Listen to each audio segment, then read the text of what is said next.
2020 is growing. New York Senator Kirsten Gillibrand is in Iowa this weekend, just days after launching a presidential exploratory committee. Meanwhile, Hunter Biden, the son of former Vice President Joe Biden, says that he does not think that his divorce will affect whether his father decides to run for president. We'll talk about that in a moment. Well, after the 2015 death of Biden's other son, Beau, a report surfaced that Hunter Biden was in a romantic relationship with his brother's widow. Meanwhile, there are reports former Starbucks CEO Howard Schultz is considering running for president as an independent. Joining me now, Rochelle Ritchie, former press secretary for the House Democratic Policy Communications Committee, and Mika Mosbacher, former RNC finance co-chair and member of the Trump 2020 Campaign Advisory Board. Welcome to both of you. Good morning, Victor. Good morning. So, Mika, let me start here. The Trump campaign is fundraising off this border wall fight right now. They are, let's put it up, we have it on the screen. For $20.20, you can send a fake, I think it's foam brick, to either Nancy Pelosi or Chuck Schumer. If this is such a crisis, if this is a national emergency, why is the campaign using this opportunity to send some prop gag to the speaker and the minority leader? Well, I think actually they are underscoring the crisis on the border in this country and promising to send a brick at a time. We'll build the wall brick by brick until you agree to come to the table and negotiate. And so you can text wall to 88022 and a brick is being sent. But what's important is the facts that are stated on the brick. For example, the DEA came out with their annual drug assessment report in December, and they said that 30% of fentanyl, 37% increase of fentanyl is coming across the southern border. So again, but we also know that the percentage of drugs that are coming across the southern border, the majority of those drugs are coming through the ports of entry. Exactly. So they're not being brought across the border by people who were coming into the country illegally. I've got limited time. Rochelle, I want you to respond to this, and then Mika, I'm coming right back to you.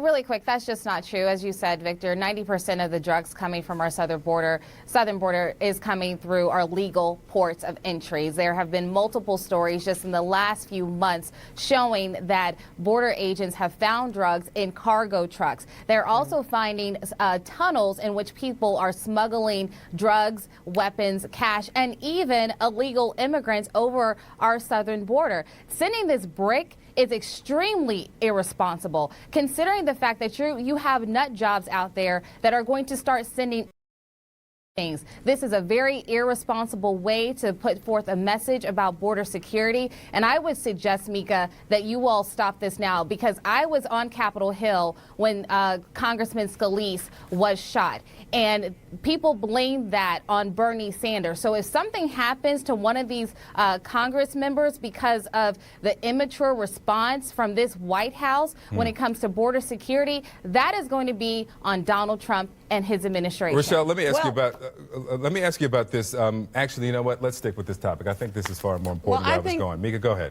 I think what is irresponsible is the fact that the Speaker, Pelosi, and Chuck Schumer and the leadership won't sit down and negotiate. This could be a win-win situation for both sides. They could find a pathway for DACA, the 1.8 million dreamers coming into the country. And he is willing. Where is the counter proposal? They supported the wall in 2018. That's just, hold on, Rochelle, that's just not true. Border Act. That's just not true. They supported the Secure Border Act of 2006. Senator Graham went to President Trump and said, how about this Dreamer deal for the wall funding? He rejected that. He went back to the president and said, how about we we pass a funding for the government to open for about 3 weeks, and then if not, go to a national emergency. He rejected that. So we'll see what he says later today. Because he wants to hear directly from the Dems. He wants to hear a counter proposal from the Dems. But he did hear from the Democrats. Chuck Schumer went to him in January of 2018. $25 billion was on the table as long as they were willing to give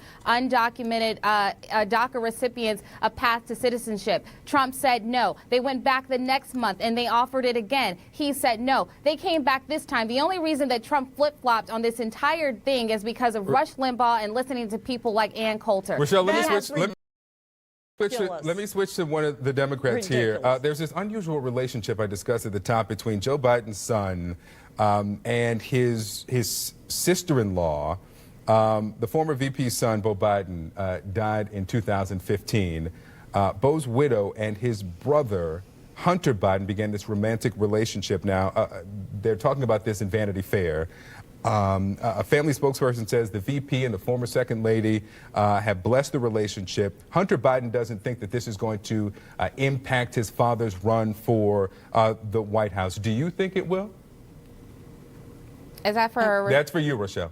No, I don't think it will. And I think that anybody that tries to come after Biden's family, especially considering all the tragedies that they have dealt with, I think they would be on the losing end of that battle. And honestly, the bar of family morals has really gone down, considering that we have a man sitting in the White House right now that had an extramarital affair while his wife was at home with his son. Mika, let me ask you this. The president has gone after Ted Cruz's wife. Ted Cruz's wife, Ted Cruz's father, Andy McCabe's wife, now going after Michael Cohen's father-in-law. Do you think that this is relevant in 2020? No, I think that what's relevant is the president's record and the fact that it's the economy, stupid. We have a roaring economy. We have 4% unemployment. We've had a blockbuster jobs report in December, 325K new jobs. Yeah. I think at the end of the day that people are interested in results. Remember, President Trump won because he tapped into a collective anger in this country. People were fed up with politics as usual, and I think that that's even true in the Democratic Party. There certainly has been some good economic news, but we'll see how this shutdown